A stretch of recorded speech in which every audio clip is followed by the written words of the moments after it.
Hi, this is a Merry Mayhem's podcast. where we unpack everything about weddings. So take a breath, settle in, and let's dive right in.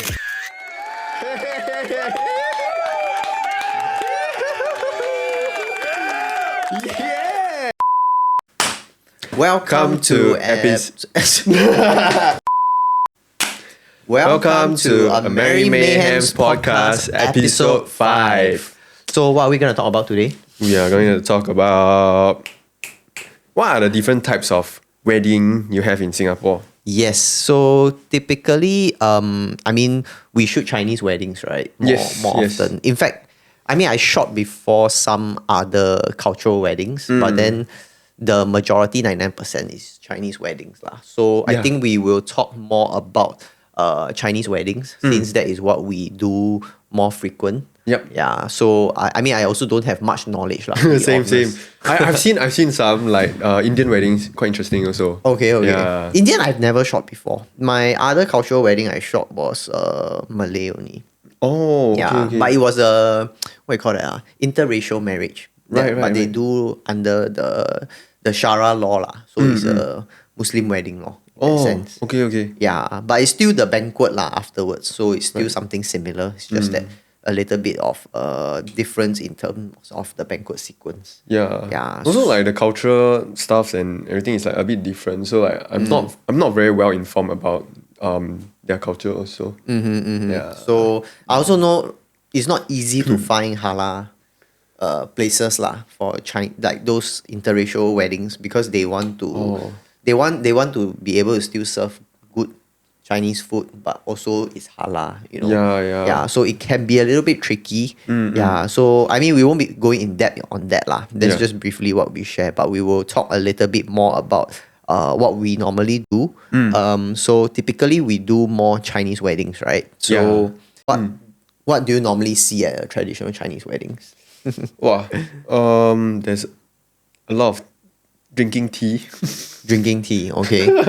That's right. Yeah, tea Yeah. ceremony is like a huge part of a Chinese wedding lah. Yes. Yeah, so most Chinese weddings will have tea ceremony. Very rare that they don't have. And then the glutinous rice ball, 汤圆 lah, 汤圆. Or if not, mee sua with the egg. Yeah. And then wearing the cheongsam or the yeah. kwa in the morning, Yes. you know. Yeah, so they're supposed to wear that when they are when the bride lah is going back to the bride house. Oh. So they will normally go to the groom house in a white gown because that's what they wear in the morning. Yeah, when they fetch the bride. Then they will reach the groom house and then they will change into the kwa. Then the bride is supposed to go home in the red dress. Is there a reason for that? 接新娘回娘家 lor. It's just, I am not a professional in like a 媒婆 lah. You know, they know Yeah. everything why they do certain things. Right. Yeah, but for me, is what I see is couple normally has to change into a traditional outfit before they step back into the bride house. Oh. Yeah, because the routine is usually fetch the bride, go groom side, and then come back to the bride side. Yeah. Yeah, so when they come back, they want to come back in a different dress lah. Yeah, so it's something refreshing also for the family members to see the bride yeah, that's a in fair a different outfit. Yes. Yeah. I've seen before like multiple different types. So like I don't exactly know like that was like a norm. Yeah, I've seen before like, you know, maybe they just go back in the gown also. Yeah, these days, I think couples, they just try to follow, but then something's a bit mafan or too troublesome, then they will skip lah. You know, so some of them, they don't even have kwa. So like you said, they will just go back in the white color outfit. Yeah, then maybe evening, if they got tea ceremony, then they will change then. Because they find it too much of a hassle to change in the morning. Yeah. Yeah, things like that. So like, it can be a bit cumbersome lah. I see some brides, they change in, change out, change in, change out on the wedding day. So some people, they want to avoid this kind of trouble. Yes. Yeah, so changing outfit is something to take note of lah, because when you plan your timeline, you need to cater time for all these things. Yeah, buffer time. So tea ceremony, gate crash you didn't mention, right? So No, I did gate not, crash yeah. is actually a Chinese tradition. Oh, is it? Yeah, I mean, you don't see Angmo weddings doing gate crash or like Muslim wedding doing gate crash, right? It's just Chinese. So fair, yeah. it's a Chinese wedding thing lah.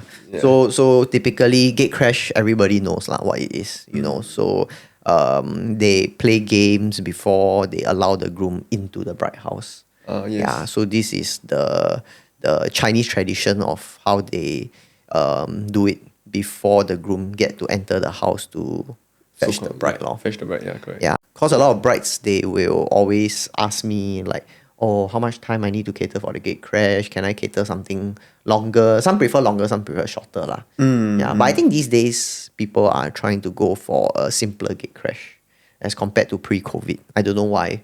Yeah, but I do see a trend there. These days, it's mostly about 30 minutes to 45 minutes, I would say. Sometimes an hour. But yeah, more often than not, I experience more with like 30 minutes lah. Like not too complex. Yeah, but those really complex ones, can last up to an hour. Yeah. I've seen, okay lah, I mean, videographers usually really like to have gate crash, right? Because it gives them contents for the wedding day. Which is good. Yeah, so sometimes couple do have concerns that, hey, if I got no gate crash, I have not enough content for the wedding.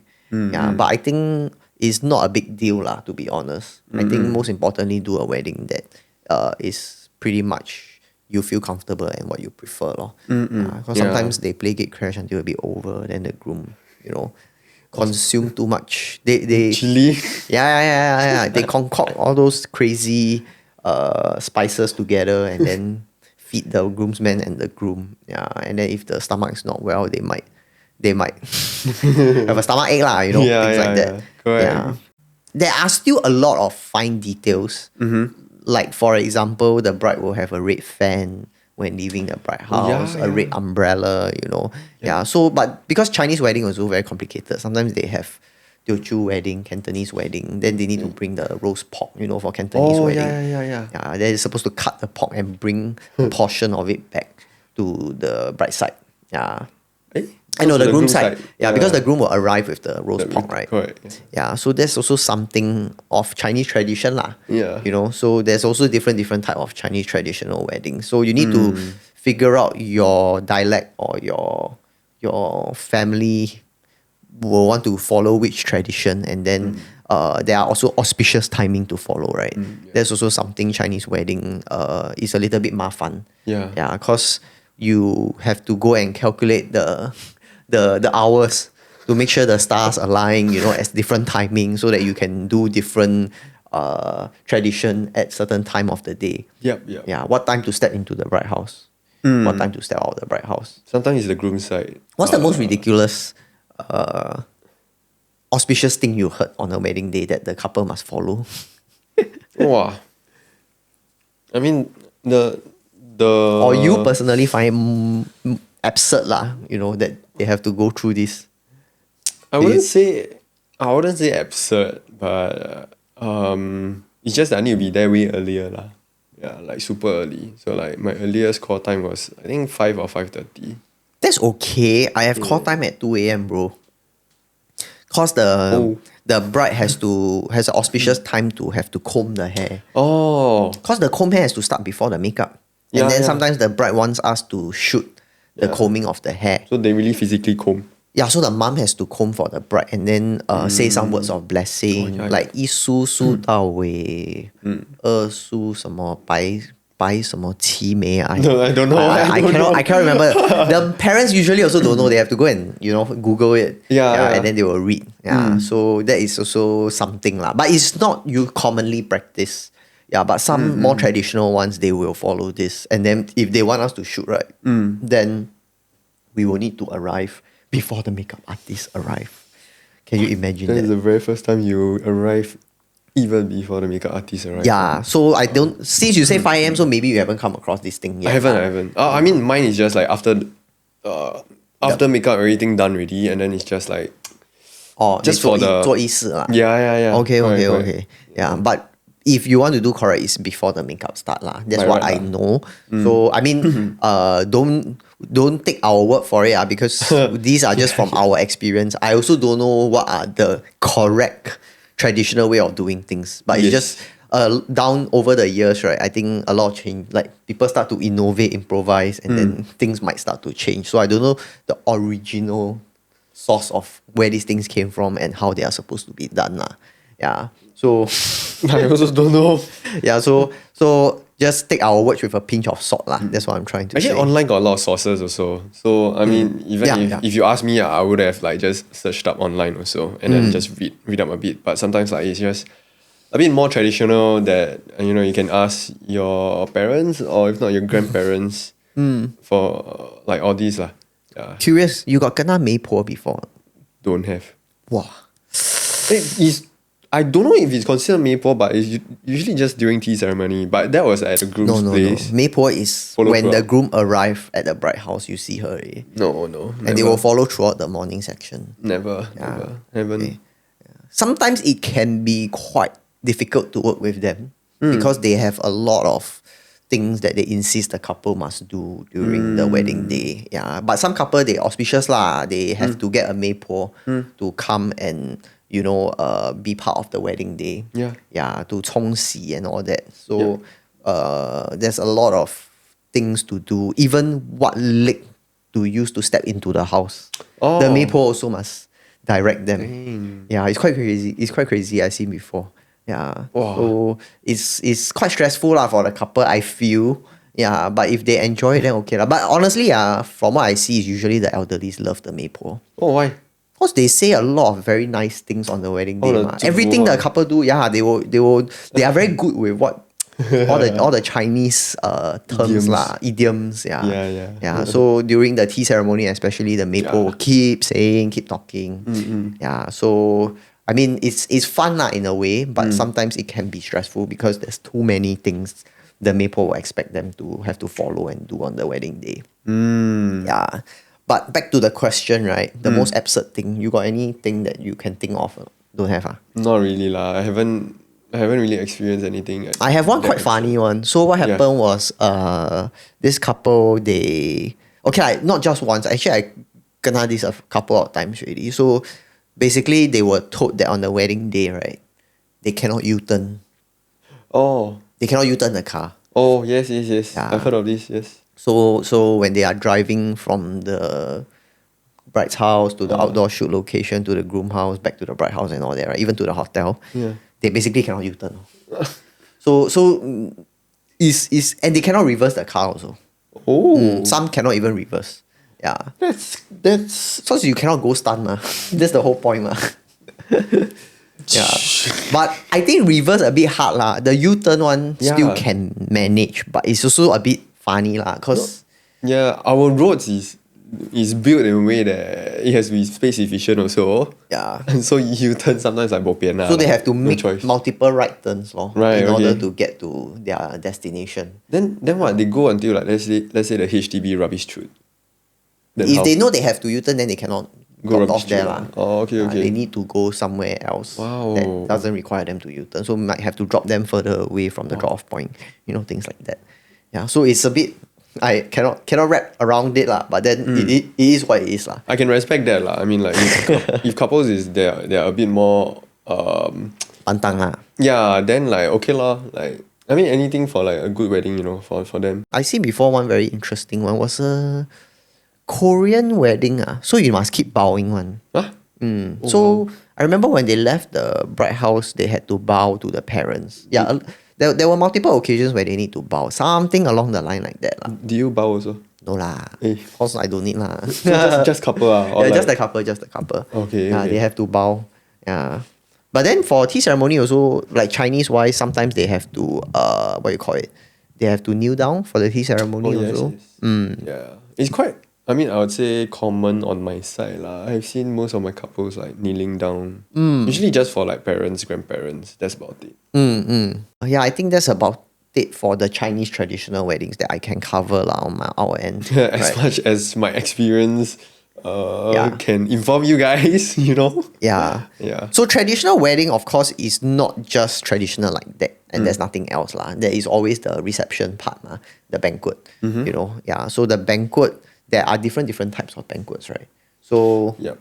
maybe we can go a little bit deeper into what are the different types of banquets typically that we see in Singapore.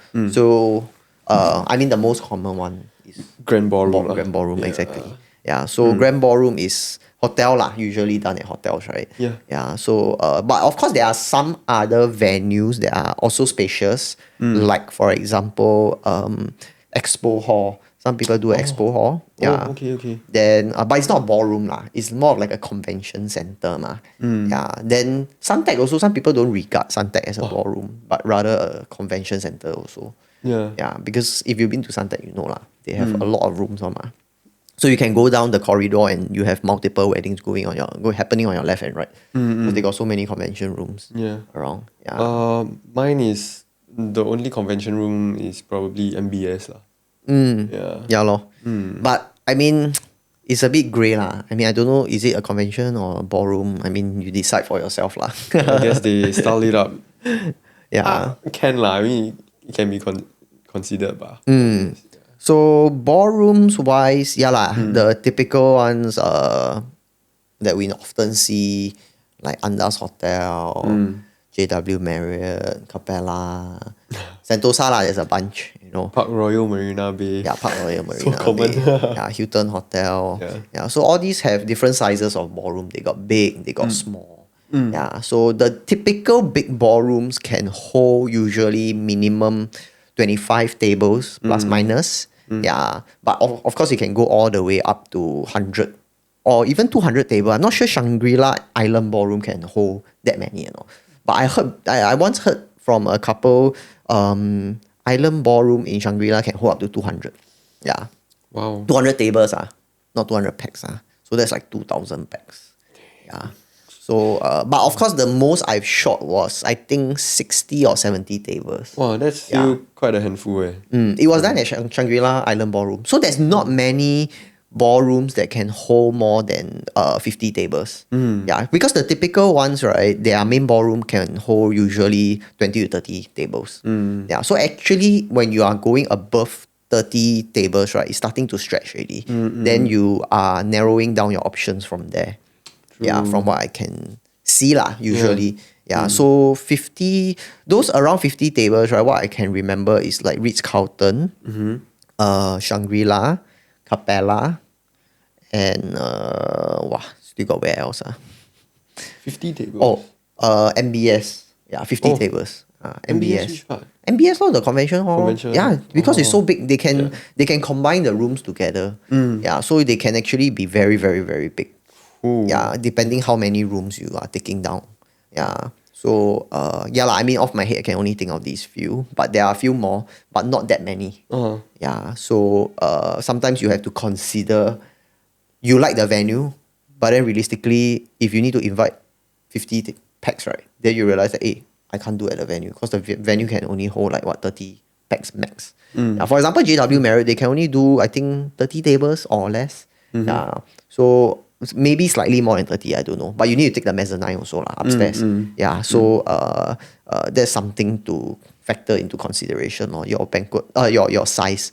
Yeah, so I think you need to know how many packs you want before you decide on the venue also. Yeah. Yeah, no point go and see this venue nice, that venue nice, but end up too many packs. Yeah. Or too little. Can also be a problem. Because they got minimum spending and minimum packs you must meet before you can use their venue. I think then it makes sense lah, because otherwise, too little table, it doesn't make the ballroom nice also. That's true lah. Yeah, if not very empty. A lot of dead space inside the ballroom. Yeah, very hard to shoot actually, I feel. Yeah, so so ballrooms, typically that's what we see. But also there is another kind where is what? Restaurant? Yeah, restaurant. So restaurant, I would say, is usually the more intimate setting lah, kind of wedding where it's 100 packs plus minus. Thereabout. Yeah. Right. Yeah. About 10 tables, yeah. Yeah. So but then intimate weddings, I have a few here lah that we can talk about. So restaurants is one of them. Bars. Yeah, bars can be one. Seaside. Beach wedding. Yeah. Beach wedding. Yeah, seaside is like a beach wedding. And then rooftop. Oh, yes. Yeah, rooftop. And then there's one very interesting one. Where? Zoo or night safari. Ooh. Yeah. So I also didn't know about it until a few years back lah, when I did my first wedding at Night Safari. So cool though. Yeah. So it's not something common, but the venue is very small. Night Safari one can only hold, I think 20 packs. The TP 10 you heard before? No. Oh, you never heard before? Never. Oh, so it's a secluded place in Night Safari that I think is not open to the public one. Oh. It's like a private event space. Okay. Yeah, even zoo also have. It's near the entrance or exit there. Yeah, I've seen before it's like a function room for the zoo one. But this Night Safari one is nicer. Because it's like a tentage, literally a tentage. Yeah. Consider outdoor or not, that kind? You can consider it outdoor, but it's indoor lah, got aircon. Got aircon. Yeah, got aircon. Yeah, but it's a very big tentage. Okay. But then again, very big is not that big lah. Can only Yeah. hold 20 packs, like 2 long table only. 20 packs or 20 tables? 20 packs. 20 packs. 20 packs. Yeah, very small. Yeah. 20 to 30 packs. I cannot remember the exact number, but it's really not big. It's just 2 long tables. Yeah, so it's for animal lovers, I guess. Oh. Yeah, people who like to do it. Yeah, Oh, they get or they the- like the safari vibes. They get the bird to fly to them, that kind of. No, you can actually bring animal there. So there is, they have this unique selling point whereby during the banquet, halfway through there's like an intermission. Yeah. So they will get a zookeeper to bring down an animal of your choice. I think the couple can choose a few different types of animal. Yeah, like the snake or monkey. I don't know lah, something like that lah. Bring a monkey. Yeah, then they will let the guests interact. Oh, that's quite fun actually, very Yeah. interactive. I didn't know about this thing. Yeah, it's quite interesting. Yeah, so but I only shot at Night Safari lah. Zoo one I never done before. So far I think Night Safari is the more popular choice. Yeah, maybe Bird Paradise next time we'll have lah. I was don't gonna know. say another place is like Sea Aquarium just now. Sea Aquarium have. Have. Have. Then their lighting how? Very jialat lor. Yeah, so it takes a lot of experience for a photographer to know how to shoot inside. Because lighting inside is tricky, so you need flash. You cannot rely on ambient light because everyone is like avatar, that blue color. Yeah, very. So because the space that they do for night as for Sea Aquarium is the staircase area, Yeah, a bit like, what's the hotel called? Hilton? Like Hilton. Yes, yeah, the current Hilton hotel, the Imperial Ballroom of Hilton. Yes. Yeah, so but this one is I think Imperial Ballroom for Hilton is still a ballroom, so they have proper lighting, stage, all that. Yeah. But this one Sea Aquarium is not. It's supposed to be for tourists to sit on the steps and look at the big tank Yeah. It's just that they try to sell it as a event space lah.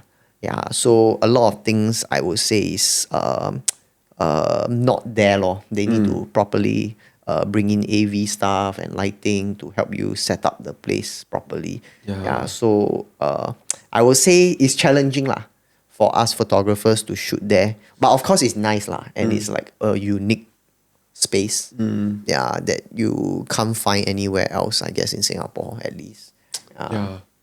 So Sea Aquarium is one good that you brought it up also. Yeah. So next one would be yacht wedding. Yes. Like out in the open sea one lah. That Quite kind. fun. Yeah. Yeah. Recently you shot one, right? You sent me, is it? Yeah, Yeah, you told me is it the one the camera get wet? That one is a yacht. Yeah, Yeah. the one I hop on the ski. Yeah. So Jet ski. Yeah. it's fun lah, shooting yacht wedding, but then seasick lah sometimes. I'm okay actually. Like I've shot yacht wedding a couple of times. Then every time I'm there, I don't really get seasick. Yeah. So like, I move with it lah. Yeah. I cannot. But they have pills for it. So usually the crew members will have. You can go to the crew members to ask them for like the seasick pills. Oh, okay. Yeah. But I generally just tend to have motion sickness lah. So that time I shot one, I think 6 hours on the yacht. Wow, I cannot. Like halfway through, I was dying inside. Oh no. Yeah. So, but lucky the couple was understanding lah. Yeah. Yeah. So I try to avoid shooting this kind of wedding these days. Okay, I help you shoot. Can lah, no problem. More than happy. So okay lah. So these are the different type of intimate weddings lah. But out of these all, like, is there a preferred one that you have? To shoot? Yeah, as a photographer. Because couple always love to ask photographers, where is your wedding, or where's your favorite wedding venue? Or what is your most preferred wedding, type of wedding, you know? Yeah, so let me throw that question at you. It's a hard one for me though, cause like I don't mind shooting. I really don't mind shooting anywhere. Okay, for interesting stuff for like the photography, I would say like rooftop wedding kind of thing. But rooftop, but you know those rooftop bars or rooftop restaurant that kind. Yeah. Okay. Artemis Grill Bar, or if not, one Arden, one Etico, that kind of. One Altitude was nice lah, but too bad they no longer around. I used to like that wedding venue. Yeah. Then in Sentosa, is it? No, the UOB Plaza. Oh. All the way on top. UOB Plaza is one of the tallest buildings in Singapore. Yeah, or used to be the tallest building. Yeah, then I don't know if it's currently still holding its place lah. But at the tallest building in Singapore, imagine you hold your wedding up there. Quite sucky. Not bad, not bad. You see everything. Yeah. So So okay, I mean the question is more of like maybe if it's your own wedding, what kind would you prefer? Maybe that will help you decide. Rooftop. Or you will choose rooftop lah. Intimate rooftop. Okay. A bit more small scale.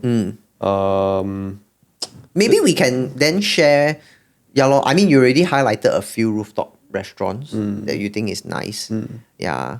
But I seen before one that is what's the place not bad one. Abora. Never shot there. Mount Faber Peak. Oh, okay. So it's like they have outdoor seats, they got indoor seats. Got open space there. Abora. Yeah. I don't know, is it still called Abora at the moment? I haven't shot there for a while, but last check is still called Abora lah. Yeah, Mount Faber Peak. The sunset there is very nice. Yeah, so if you do a solemnization on the rooftop in front of the big tree, right? I would say that is one of the spots that is quite hard to come by lah. Yeah, for a city like Singapore. Yeah. I don't mind like shooting those places also. It's I feel like you always like have different places to shoot, right? It would like really give me a lot more inspiration. Yeah, I would say inspiration lah. Yeah lor. Every time you shoot the same place, you also will. That's why ballroom can be honestly a bit boring. Yeah, because you look around most ballrooms, the layout, I mean, more or less the same lah. Nowadays, they are just going for the big LED screen. You see a lot of hotels in the recent years after they renovate, they slap on a big LED screen at the backdrop, which is something I think is important to highlight to the viewers, because this LED screen, right, can be a bit annoying, right? Yes. Yeah. From our perspective lah. Yep, because of the lines that we'll get. Because the refresh rate of the screen has to be in sync with our shutter speed. Yep. Yeah, if not, you will see the lines. Yeah. Then it's very ugly lah. You know, honestly, it doesn't matter because I mean the couple is in front, but the screen is behind. So for some people, it don't matter. But it's annoying for me lah, at least. You know. I get what you mean. Yeah. So just take note lor. So that's why I often tell couple, if you are doing in a ballroom with this kind of backdrop, right, it's important that you either turn off the screen or you use like a dark wallpaper, like black color. Just put your name on the upper 1/3 of the screen. Yeah, your wedding date and your name, something. Yeah, I think it's good enough. Then of course you can beautify it with nice fonts and a bit of what do you call it, like decoration, like design styling. Styling of the words lor. Oh, okay, Then but try to use something darker lah. Like a black color screen or something. The if it's very bright, it's just gonna cast like a glow around your head. Yeah. And then our pictures will lose contrast also. Yeah, because if the backlight is too strong, then we start to lose contrast on the skin tones of the couple. So yeah, so from a photography perspective, it can be a bit challenging lah. Yeah, that's what I'm trying to say. Because at the end of the day, the pictures are yours ma, Yes. Yeah, so if you look at the pictures and then you don't like, then lor. So we try our best to mitigate all these things from happening lah. So lor. So these are just some challenges that we face in the modern ballroom setting. Yeah. Outdoor weddings wise, typically will be like the beach wedding or outdoor restaurant. Yeah. Have you shot beach wedding yet? Beach wedding have lah. Tanjong Beach Tanjong Beach Oh. Club Bikini Bar. Oh. Yeah. So these are just a couple. Rasa Sentosa. Yeah, Rasa Shangri-La Sentosa. But that one not considered beach lah. It's just that they have a solemnization outdoor near the sea. Yeah. But the wedding banquet itself is still inside the ballroom. Oh, okay. So it's not like a beach. I haven't done like beach wedding also. I mean the closest is just not even beach, like just yacht law. Oh, Yeah. okay. I mean, realistically speaking, right, in Singapore, you do outdoor weddings, right? The weather is gonna not be. Yes. I mean, Yes. it depends on which month of the year you are doing, lah. Yeah. True. No, I mean both months also got concerns. One is like you just sweat like a lot. If not, you will just get the rain here and there. My advice is if you do beach wedding, do sunset. Don't go and do sunrise. I got a couple, not say do sunrise, but like, not sunrise lah, but they do lunch mah. Oh my. At the beach. So Wow. in the end, the solemnization was like 10, 11. in the Oh morning. no. Wow, I tell you, so hot eh. Then how you shoot? All the light coming from the top. No choice just shoot lor. It's just gonna cast a But lot the of like groom was shadows. just perspiring like mad lah. Oh, crazy. So can you imagine if you do that in Singapore's weather, it's just not very feasible lah. Yeah. So just consider all these factors lah before you decide whether to do a beach wedding. Yeah. I think a lot of people do have this dream of doing a beach wedding. It's just that in Singapore it's hard to achieve lor. Just go elsewhere, man. Like Australia. Wait, but Bali? Bali ah. Bali also Bali is the windy, very common popular destination wedding venue for Singaporeans already. Yeah, Phuket lah. One of my bestie also do at Phuket. Oh yeah. I Yeah, couldn't I attend lah. Yeah, but yeah lor. You would have driven up, man. Yeah, man. Yeah, but I myself I also wanted to do. I would much prefer a beach wedding. Yeah, but a lot of Singapore just cannot do lah. I feel lah. Yeah.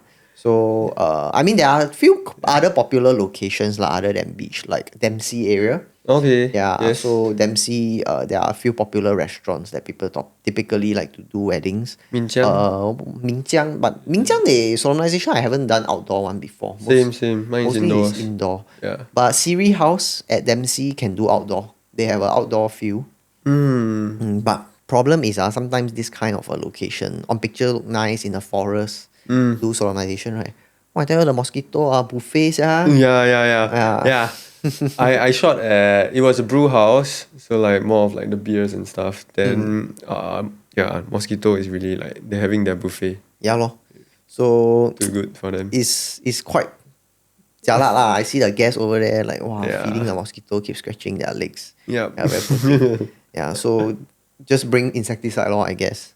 Yeah. I guess like actually the venues would probably know, right? Maybe they can provide. Yeah, they will know lah, but sometimes they will. I mean, it depends lah. Yeah, not everybody is so thoughtful lah. Yeah, so Dempsey is quite common. Wheeler Estate, Summer House, all this. Yeah, but they depends where you do it lah. Like Wheeler Estate got this very nice tree. With all the fairy lights. At the back, Like on the back, on the tree lah. They hang on the tree. Yeah, so. This few lah that off my head I can think of for outdoor weddings. Yeah, one of it I like actually is Monty, the rooftop above the restaurant. Yeah, I quite like that venue because it's like the Singapore River. Yeah. Yeah, and then I mean I'm not a fan of MBS, but yeah, it's one of the iconic structures in Is that Singapore. like in the day or at night? A sunset lor. Okay, that's nice. Like even for the banquet itself is upstairs. No lah, banquet is Below downstairs. lah. Okay. Yeah. Solemnization will be like sunset. timing. Like the Sky Garden and Sentosa also got Sky Garden. the above iFly. Oh. Yeah, Oh, so okay. couples can have solemnization at the outdoor garden. Yeah, so you get the backdrop of like the Sentosa sea, and then there is fireworks. I think it's at 8 p.m. The fireworks. Yeah, which is very beautiful. Yeah. So if you're lucky, couple can hold a banquet there. Then usually they will request to get some, what you call it? Firework shot. Firework shots. Yeah. Usually during the light show, like after the light show, right? And got the fireworks. Yeah, so it's around 8 p.m. if I remember correct. Yeah. Industrial places is also one that can do intimate weddings, but can be big also. Yeah, so industrial places is one of the more uncommon ones that you don't get to often see. Yeah, so like last weekend I just did one with Mr. Roops. Oh yeah? Yeah, Okay. at Brick and Co. lah. Yes, I shot there once. The Tampines, right beside IKEA, the industrial building. I think on the, don't know which lah, 7th, 8th floor, quite high one lah. Can't remember. Yeah. But you can search up Brick and Co. Brick and Co. Yeah. So it's an event space. They rented a industrial unit and then they renovate it quite nicely. Yes. Yeah. And there is also another one that is the Ahava. Oh, I haven't shot there, but I've The looked at the Ahava photos is there. really nice because that venue is really big. I would have thought like actually that would be one of a venue that I would consider as well. As like my own wedding venue. Because like it just looks open. It's the openness that And then you can comes to me. do 2 super long tables from the start of the march in on Oops. excuse me all the way until the stage lah. Yeah. Yeah. So the That'd be Ahava, quite nice. Yeah, the Ahava is really nice. Then last time there's another one called what is it called? Imaginarium the Chapel. Where's that? Some industrial building at MacPherson or Paya Lebar, I can't remember. Yeah, it was on the rooftop also. Yeah, but not that high lah. I mean, it's maybe like 7-8 stories high. Yeah, but the catch is a very nice space. Like it's like a chapel, so it's like full white inside. Yeah, and then the structure of the rooftop is like curve, full white curve. Yeah, so it's very nice lah. I can share with you some pictures in the future. Can. I need But to then search up. no more already. Huh? Why? As in, it's just closed down. It's closed down. The lor. place is closed down. Yeah, so no longer available. Yeah, used to one of my good friend held his wedding there. Yeah, back in 2018 or 2019. Yeah, so I was the photographer lah. So I happened to be shooting. Yeah, so that is also one of them. So there are what I'm trying to say here is there are hidden places like that. That is not common. Yeah, but if you can find it, yeah lor, I think kudos to you lah. Then you also have a very unique wedding that people will be very curious about where you did it and all that. Yeah, so but you just need to do a bit more research lor. Yeah. I personally haven't shot at many venues yet, but I am someone that really likes to shoot at different places. Cause it gives me a lot of different ideas when I see something fresh. Then like I feel like at least I can use like the creative juice from there. It's really fun. Yeah, otherwise like every time just shooting ballroom actually can get a little bit repetitive. Yeah, so I still want to enjoy what I do lah. Yeah, so seeing new places also is. But Singapore is only that big lah, right? Actually, So, there's still a lot of places that I still don't know. unexplored. Yeah.